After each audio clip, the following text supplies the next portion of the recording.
croissance boobu la nit ñi di wax ni kenn du ko lekk kenn du ko naan ba tey nit yi tey lañu gën a sonn donte croissance bi wax nañu ni egg na 6% mais nit yi ba tey lañu gën a sonn. non il faut pas dire que tey lañu gën a sonn parce que tamit fii lañu nekkoon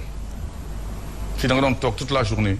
sur 24 heures vous avez 17 heures de coupure d'électricité. électricité bu amul ban économie mooy dox. est-ce que mën nga comparer tey bilan wu président Abdoulaye Wade bi nga xamante ne li mu fi def moo tax sénégalais yi dindi ko fi teg fi Macky Sall nga bëgg a dédouaner Macky Sall ne yor réew yombul alors que nous sommes 15 millions il a été choisi. taxaw ci kanamu askan wax leen ne mën na. moo tax ñu jox ko est-ce que tey loolu mooy réponse bu ñuy xaar. ci quelqu'un comme vous. qui est dans Macky 2012 presque allié au président Macky Sall. je ne suis pas là pour dédouaner qui que ce soit je suis en train de dire que. jógee nañu fii am na fu ñu toll peut-être am na fu ñu bëgg a dem egguñ fa. mais y a de l'évolution yokkute bi man je suis sur le yokkute. quand je dis là est-ce que mën nga d'accord il reste beaucoup à faire aussi. eh bien sûr je suis parfaitement d'accord quand je dis que tout n'est pas parfait mën nga fi indi beneen nit mu leen naan fii tout est rose man te pourtant ci régime bi la bokk. je suis comptable mu baax mu bañ a baax je suis comptable. parce que même bu ma bokkul woon sax président Macky Sall joxuma ndombal tànk sur l'histoire du transport dem ak dikk. ñun ñoo toog Sénégalais ne leen kii mooy waaje donc bu ñu ko fi tegee bu baaxul woon dañu naan yéen la donc je serai comptable. donc c'est pas une question de poste. mais yokkute daf fi am si réew mi. sur agriculture. sur santé ci ban fan est-ce que priorité yi moom moo doon terre bi tey maanaam priorité yi moo doon ñu taxawal terre alors que terre bi jusqu'à présent amuñu date fixe il a fallu que ambassadeur bu France taxaw ne terre bu du fonctionnel date bi nga xamante ne date bi nga xam ne moom la tànn. c'est-à-dire que le mot bi nga employé man d'accord uma ko. je ne partage pas il a fallu que l'ambassadeur de France. non c'est ça dama lay ne fii du colonie française. moi j'ai fait 25 ans en France benn tubaab yabuma benn tubaab aussi dama ne les choses sont très claires lu bees rafet ba mu des ba mel boobu président Ablaye Wade di créer fii autoroute bi mais coow bu dul coow jinne am na fi Sénégal ba mu pare li ñu xam ne c'était quelque chose de très utile même si il est cher te loolu war nañ ko xoolaat je le dis on parle de priorité waxuñu terre bi baaxul mais est-ce que moo doon priorité bi et jusqu'à présent tamit waxuñu ñu kañ lay terre bi di fonctionnel foofu laay waxee dinaa si ñëw tout de suite mais dama ne moment boobu aussi les gens disaient que l'autoroute n'est pas une priorité tey xam nañ ko xam nga man il y a quelques années gisuma woon sax ay njaga njaay di jaar si autoroute bi mais léegi bu ñu wàccee ñëpp ci li ñuy jaar fay seen péage dem même si les cher il faut revoir le tarif je suis d'accord mais dama ne le TER ñëw na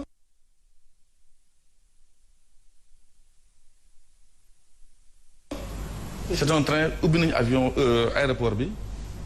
jógee ko fii Yoff yóbbu ko fële il faut que ñuy mën a yóbbu nit ñi ça c'est une chose deuxième chose il y a des toujours xam nga Sénégal ak yeneen pays c'est tellement difficile am na je vous donne un autre exemple gis nga VDN bi 2 bi ak 3 boobu ñu koy créer am na ñoo xam ne dañoo bàyyi ba ñu indemniser leen guddi ñu ñëw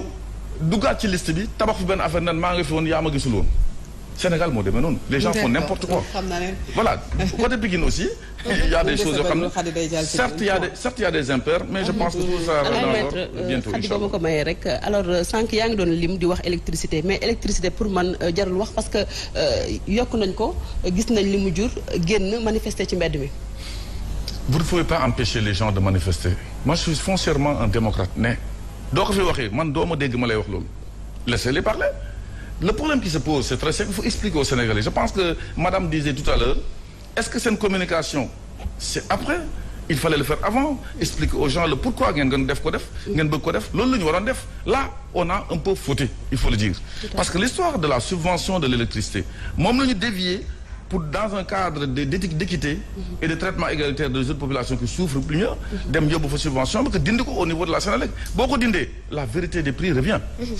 et donc di naan augmentation la mais loolu bu ñu ko expliqué woon nit ñi en amont coow lii du am ça je suis sûr ñun ñëpp nag ay consommateurs lañu je l'ai vu sur ma facture gis nga ko sa facture mais il faut être patriote quand même vous dites qu'on peut pas empêcher aux gens de manifester mais ñu ngi empêcher nit yi ñu manifester empêcher nit yi ñu manifester ñii di manifester oui ñu ngi empêcher nit yi ñu manifester sachant bon écoutez il y a manifester léegi boo manifester sax boo moyul doo fa il y a deux cas yoo xam ne vraiment man je dis ce que je pense bu fekkee homme de loi nga parce que je me souviens en 2012 ñun am na loo xam ni on était très fougueux sur certaines choses pour faire partir Abdoulaye Wade mais le président Macky Sall nous disait toujours soo bañee boo toogee nga def ñu def la nga xam ne tey yaa ngi koy def moytu ko et c'est normal quand un homme d'État parle comme ça bu fekkee il y a des textes dans un pays de droit ñu wax la ni telle zone diñ fa ne par exemple interdiction de manifester wala nga demander ñun la non parce que c'est pas un non sec c'est motivé dafa loi dafa préparer nga attaquer cet arrêté là en référé ma nga ne non du ma ko xool dinaa fa jaar par force mais c'est vous qui cherchez quand même loo xam ne c'est anormal dans un pays lu mu mën a jur nag loolu lan la mais j'ai vu des images j'ai beaucoup de respect pour Guy Marius Sagna qui se bat sur beaucoup de causes je sais mais quand les policiers vous disent arrêtez les forces pas du désordre de l'ordre face à une interdiction mooy yow amoo autorisation manifeste mais vous reculez vous partez mais pousse gars yi dem ñal jàpp ci grille palais bi yàgg na ci 2 mois de prison ñu libéré ñëpp bàyyi ko moom kese ci kaso. écoutez vous savez monsieur Sagna n'est pas à son coup d'essai sur des choses de témérité parce que c'est une fille ñëpp courageux mais ki témérité baaxul boo demee ba nga nekk sous liberté provisoire il y a des obligations ñu la peser sa kaw ne lii ak lii waroo ko def war nga ñëw di pointer war c'est comme ci quelqu'un qui est mis en examen def la liberté conditionnelle da ngay pointer à des conditions ay obligations yu pèse si yow bàyyi ñu la nga dem def lu la neex mais on le retrouve tout de suite et même dem ba ci palais bi ci loo xam ni pourquoi mënoo ci am beneen lecture que ne dafay déranger c'est sa personne. non man monsieur je ne suis pas sur sa personne je suis sur les actes. Il faut ñu juger les actes ñu bàyyi les personnes. Les personnes c'est accessoire. alors actes yi mu posé. c'est pas des actes dans un pays démocratique. am na ñoo xam ne nag ñu ngi manifester moo tax ma ne keroog. ak flyers yi ambassadeur bu France wax ne Guy Marius Sagna ci pom mënul fexe li nga xamante ne moom mooy relation Sénégal ak France xamu ci dara maanaam dem bay jël làmminam di ko dugal ci doomu Sénégal alors que le Sénégal musul am fit boobu di dugal làmminam ci benn doomu France ak nu mu mënti doon. loolu yow ban jàngat nga ci am. bon c'est sûr que nous sommes un pays souverain moom laa la waxoon léegi sur la question présidente nga xam ne l'ambassade de France n'a qu'à se limiter à la France ak affaire am y a des questions de souveraineté yoo xam ne ñun ñoo koy gérer suñu pays donc man dugguma ci affaire il est anti-français monsieur Guy Marius yu demee noonu te pourtant ñooñu di def loolu ñoom Guy Marius et leur groupe yenn saa yi nga gis la ñu dugg Auchan jënd kirem alors li ci jaaxal nit ñi rek mooy manifestation yi ci Macky Sall bi mu jël nguur gi ñëpp déggoon nañu taxawaayam ci manifestation yi te arrêté Ousmane Ngom bi ba léegi si nanguñ ko fi dindi. Bon vous savez sur cette question aussi question de sécurité la même su fekkee ni bala ba nga nekk opposant moom nga bëgg a wax. bien sûr que vous vous étiez opposé à telle mesure. bien sûr. gis nga la palais du affaire caaxaan ni nga wax rek c'est la première institution du pays et quand on voit le comportement ce jour-là par exemple de monsieur Sagna palais par exemple maître mais yenn artères yu Dakar rek war nañu mën a bàyyi nit yi dafa manifester wu. mais il y a pas d'interdiction ailleurs. Vous avez le nombre de manifestations. Côté ministère de l'Intérieur par exemple. Non écoutez le plateau c'est le palais il faut le dire le ministère de l'Intérieur da ngay taxaw di seen palais bi quand les gens vont forcer le barrage loo xam ni c'est imprévu qu'est-ce qui va se passer di naan l'État n'a pas fait son devoir de protéger les citoyens. léegi nan nga bëgg a wax boo nekkee opposant garaawul da ngay ut nguur mën nga wax lu la neex après boo nekkee pouvoir nga changer wax. non gis nga mën nga ñëw fekk ay réalités yoo xam ni c'est pour maintenir l'ordre gis nga sécurité des personnes et des biens il y a pas de prix gis nga ñi dëkk boor boobu yëpp sont pas des manifestants pourquoi on va laisser ñu jaar seen kaw kër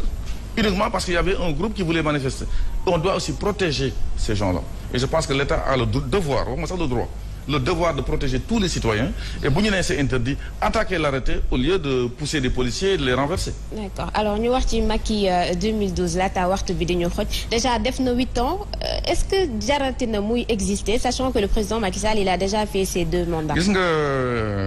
dégg naa wax jooju bu bari balaa may parce que le 7 septembre lañ ma dénk Macky 2012 par mes pairs maa ngi leen di nuyu ñoom ñëpp nag ñëpp waa Macky 2012 ces dignes leaders constants et loyaux. dans le compagnonnage kenn si ñoom nekk fi di transhumer di dem feneen dañoo toog seen toog ñu jox leen poste ñu joxu leen poste ñu nekk si ay difficultés kenn déggu leen ci yenn affaires yi ñu toog seen toog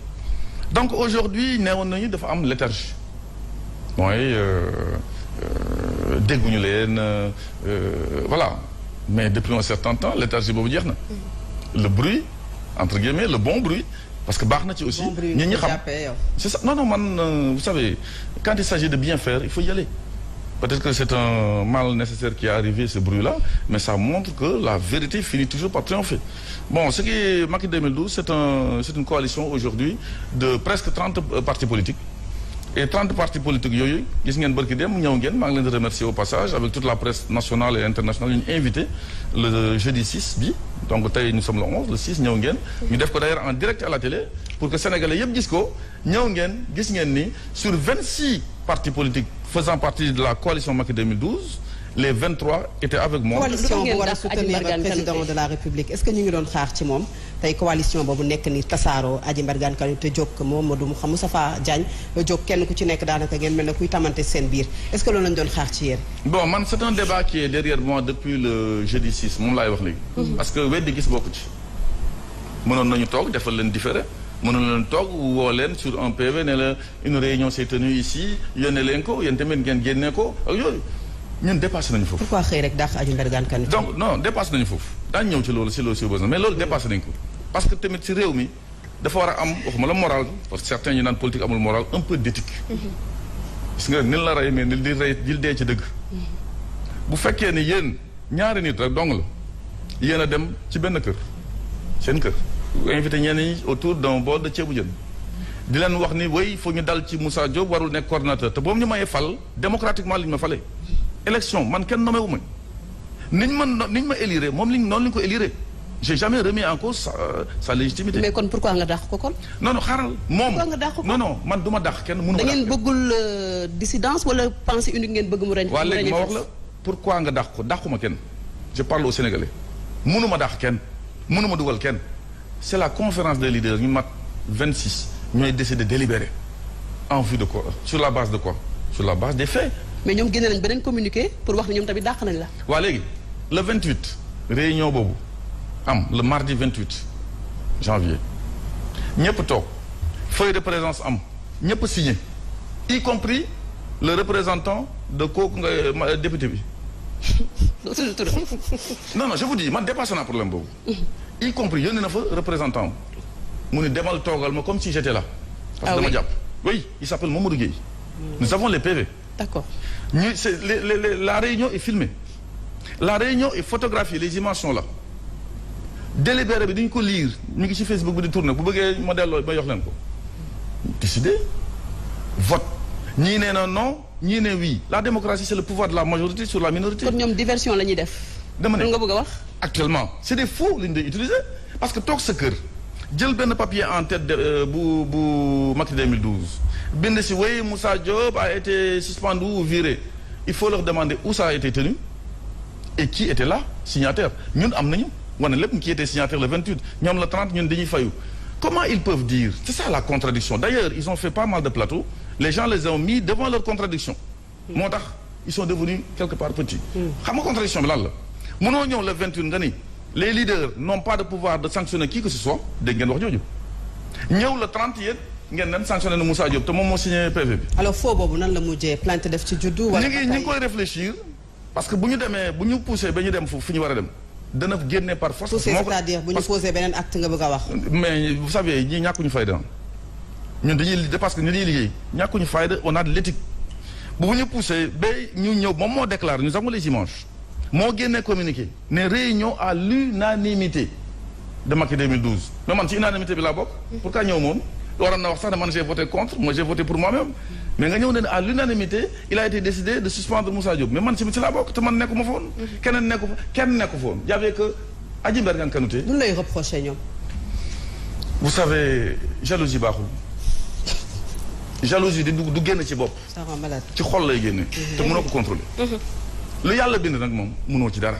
bu bindee nga effacé nga bindaat nga effacé yow li ñuy effacé. et c'est ça les choses sont claires depuis le 6. alors 23